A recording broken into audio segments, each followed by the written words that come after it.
Assalamualaikum warahmatullahi wabarakatuh. Perkenalkan, nama saya Siti Yumilah dari Prodi Manajemen.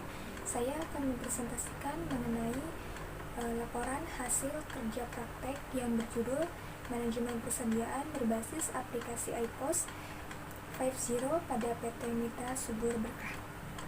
Pembahasan pertama yaitu ada latar belakang. Alasan saya memilih judul mengenai manajemen persediaan berbasis aplikasi iPos 50 karena pengelolaan manajemen persediaan berbasis sistem komputer merupakan hal yang baru dan menambah pengetahuan. Pada era digital ini kita dituntut untuk menggunakan software dan hardware sebaik mungkin. Adapun PT Mitra Subur Berkah ini merupakan perusahaan dagang, eceran, dan grosir yang menjalankan aktivitas menjual pulsa dan aksesoris handphone. Selain dengan harga yang murah dan terjangkau, juga melayani customer service dengan pelayanan 24 jam. Dengan demikian, PT Mitra Subur Berkah ini memiliki value proposition yang baik sehingga konsumen puas terhadap pelayanan yang diberikan. Poin selanjutnya yaitu ada gambaran umum perusahaan. Yang pertama ada mengenai profil perusahaan. Profil perusahaan ini, nama perusahaannya yaitu ada PT Mitra Subur Berkah, kemudian tahun berdirinya atau tanggal berdirinya pada tahun 2008, yang beralamat di Jalan Raya Sungai Buntu, Dusun Jatimuka, Desa Puyungsari, Kecamatan Pedes, Kabupaten Karawang. Selanjutnya ada sejarah perusahaan. CV Mitra Subur Berkah didirikan pada tahun 2008. Selama beberapa tahun bisnis berjalan ini, CV Mitra Subur Berkah mengembangkan bisnisnya dengan baik dan terus melakukan berbagai strategi dan langkah penting yang diambil untuk menjadi salah satu perusahaan yang memiliki peluang maju lebih tinggi. Setelah 13 tahun berjalan dengan baik, pada bulan Februari tahun 2021, CV Mitra Subur Berkah menaikkan status perusahaannya menjadi berbadan hukum yaitu PT atau Perseroan Terbatas berdasarkan akta notaris pada tanggal 21 Februari tahun 2021 dan resmi berganti nama menjadi PT Mitra Subur Berkah. Kini perusahaan memiliki 11 toko cabang dengan kantor pusat di alamat Jalan Raya Sungai Buntu, Dusun Jatimuka, Desa Puyungsari, Kecamatan Pedes, Kabupaten Karawang. Pembahasan selanjutnya yaitu mengenai tinjauan pustaka. Yang pertama ada grand theory manajemen. Manajemen adalah rangkaian aktivitas yang terdiri dari perencanaan, pelaksanaan, pengawasan, dan pengendalian untuk mencapai suatu tujuan tertentu yang telah ditargetkan melalui pemanfaatan sumber daya manusia dan sumber-sumber lainnya. Ini menurut Nurdiansyah dan Rahman pada tahun 2008.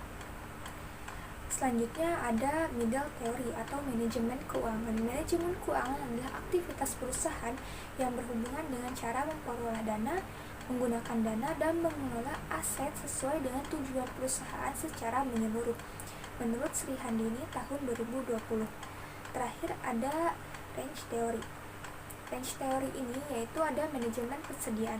Manajemen persediaan adalah serangkaian keputusan atau kebijakan perusahaan untuk memastikan perusahaan ini mampu menyediakan persediaan dengan mutu, jumlah, dan waktu tertentu.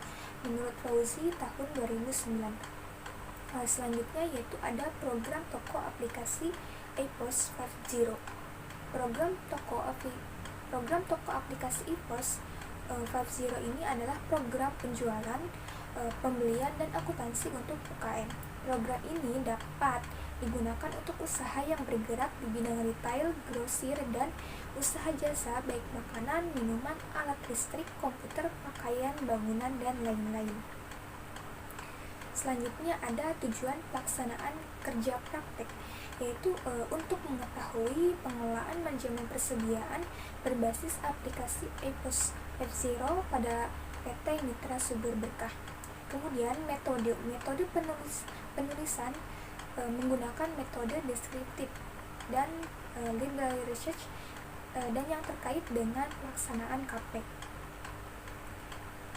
Adapun tugas-tugas yang dilakukan selama kerja praktek 3 bulan di PT Mitra Subur Berkah ini yaitu yang pertama menambah atau menginput stok barang dari supplier di aplikasi toko iPos Webzero.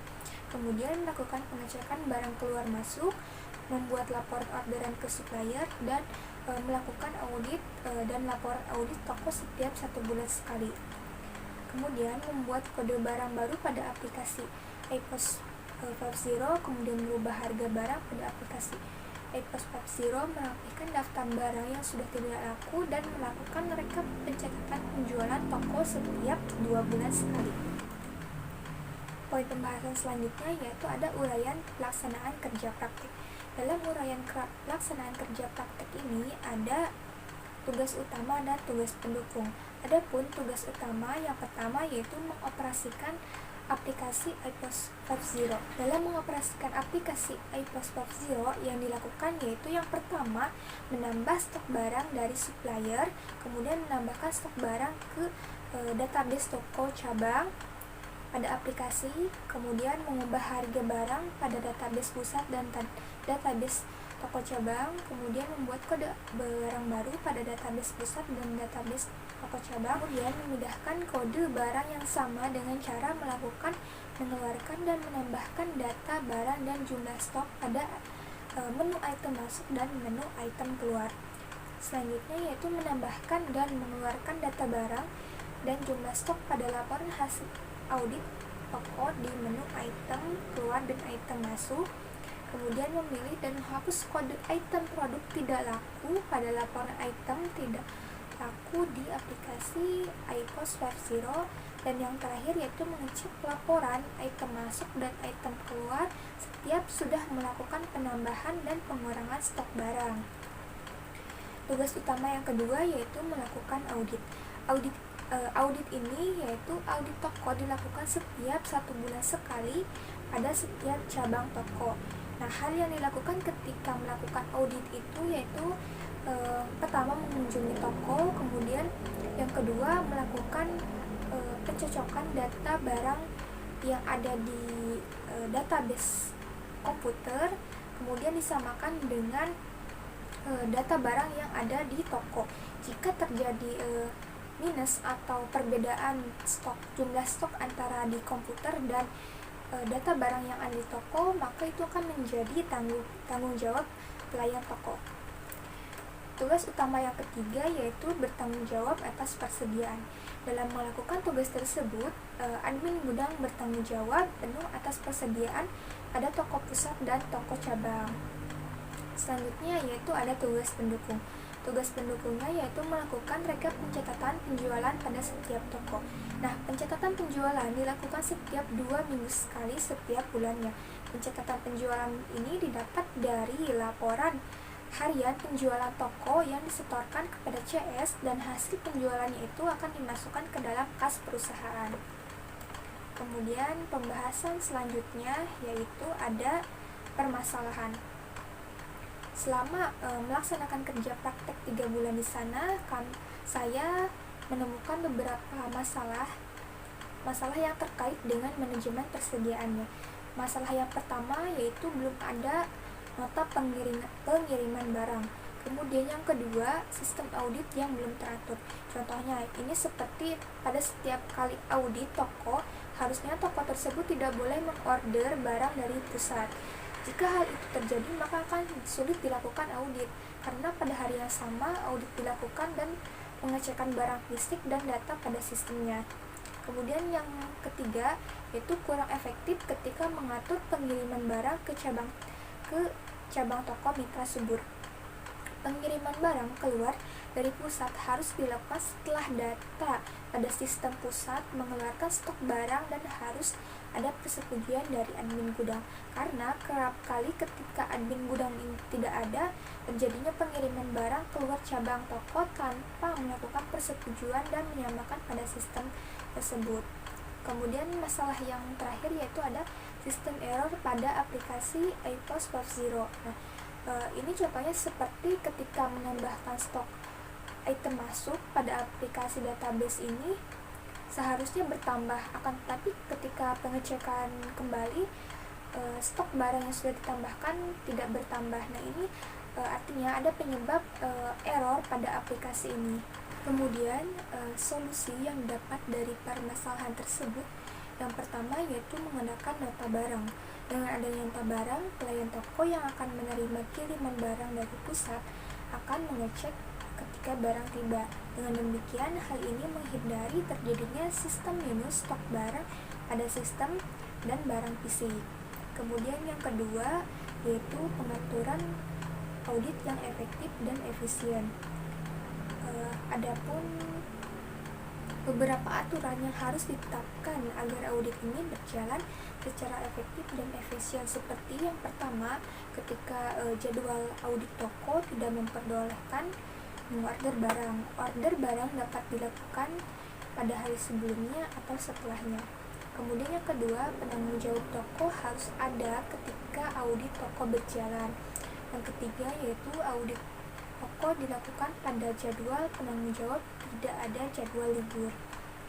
Kemudian yang ketiga yaitu pengaturan pengiriman yang efektif.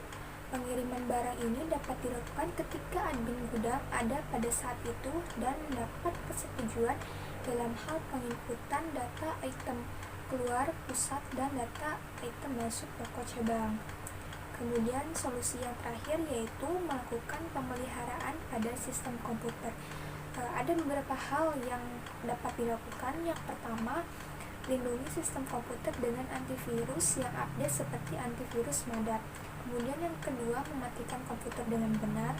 Dan yang ketiga, memaksimalkan pendingin komputer. Dan yang terakhir yaitu melakukan perawatan atau menservis sistem setiap 1 bulan sekali untuk mencegah sistem error terjadi. Poin selanjutnya yaitu kesimpulan. Berdasarkan pelaksanaan kerja praktek pada PT Mitra Sumber Berkah, penulis mendapatkan pengetahuan dan wawasan mengenai manajemen persediaan berbasis aplikasi iPOS Web Zero. Secara keseluruhan, manajemen persediaan merupakan sistem-sistem untuk mengelola persediaan barang, bagaimana barang-barang persediaan dapat diklasifikasikan dan seberapa akurat catatan persediaan dapat dijaga. Dalam mengelola manajemen persediaan, perusahaan ini menggunakan sistem aplikasi toko iPOS Web Zero untuk mengelola dan mengatur persediaan sehingga memudahkan perusahaan dalam mengelola persediaan. Berdasarkan uraian yang telah dijelaskan, manajemen persediaan dalam PT Mitra Sumber Berkah sudah terlaksana dengan cukup baik. Penggunaan program toko aplikasi iPOS Web Zero ini membantu pengelola persediaan tepat dan akurat. Akan tetapi masih ada beberapa permasalahan yang dihadapi sehingga pengelolaan persediaan terhambat, seperti error pada sistem aplikasi yang sering terjadi. Kemudian saran penulis kepada lembaga perusahaan PT Mitra Sumber Berkah ini yaitu untuk terus meningkatkan sistem manajemen persediaan dengan baik dan dengan cara mengelola dan mengatur persediaan sebagaimana mestinya. Dan kepada Fakultas Ekonomi dan Bisnis Universitas Buana Perjuangan Karawang, semoga memiliki lebih banyak rekomendasi dengan perusahaan atau instansi pemerintah yang sebaiknya dipilih mahasiswa serta menjaga hubungan baik dengan perusahaan atau instansi pemerintah tempat mahasiswa melakukan kerja praktek untuk memudahkan mahasiswa lulusan Universitas Buana Perjuangan ini pada saat mencari kerja. Selanjutnya yaitu ada lampiran. Nah, di lampiran ini ada gambar tampilan menu aplikasi iPOS Web Zero. Kemudian di sini ada beberapa menu, yaitu ada menu master data, kemudian penjualan, persediaan, akuntansi, laporan, pengaturan, dan lain-lain. Nah, dan ini di sebelahnya ini ada tampilan bagaimana aplikasi iPOS Web Zero ini mengalami error, sehingga aplikasi ini tidak bisa diakses sama sekali oleh penggunanya. Kemudian gambar selanjutnya yaitu ada menu master data. Nah, di menu master data ini ada daftar item. Daftar item ini di sini berisikan jumlah-jumlah item, kemudian ada harga pokoknya, ada harga jual, ada stoknya juga, berisi daftar-daftar barang yang ada di toko, kemudian di pusat maupun di gudang. Nah, di menu daftar item ini kita bisa menambahkan kode baru, kemudian mengubah harga jual juga pada menu daftar item tersebut. kita juga bisa dapat mengedit item tersebut. Kemudian lampiran selanjutnya yaitu ada menu persediaan. Nah, menu persediaan ini ada daftar item masuk, kemudian daftar item keluar. Di dalam daftar item masuk ini berisi ID transaksi ketika kita menambahkan stok barang pada database aplikasi tersebut. Sedangkan pada daftar item keluar ini berisikan ID transaksi ketika kita mengeluarkan stok barang pada database cabang tersebut. Nah, dalam penggunaan aplikasi iPOS 5.0 ini, dalam mengelola manajemen persediaan ini kita menggunakan 3 poin menu utama yang digunakan, yaitu yang pertama ada menu master data, kemudian yang kedua menu persediaan, dan yang ketiga yaitu menu laporan. Nah, di menu laporan ini yaitu yang terdapat laporan persediaan, kemudian ada juga laporan item tidak laku. Laporan persediaan ini kita untuk mengecek bagaimana apakah stok barang ini masuk atau tidak. Caranya yaitu dengan memasukkan periode atau tanggal maupun ID transaksi yang telah kita dapat. Kemudian dengan mengklik preview sehingga akan muncul laporan persediaan masuk atau keluarnya. Dan ini adalah pilihan ketika saya melakukan kegiatan kerja praktek. Yang pertama ada kegiatan audit toko yang dilakukan setiap 1 bulan sekali. Kemudian yang kedua ini ada kegiatan untuk menginput data, item masuk, item keluar, kemudian membuat laporan audit, kemudian membuat laporan stok barang. Sekian presentasi dari saya, mohon maaf apabila ada kesalahan. Wassalamualaikum warahmatullahi wabarakatuh.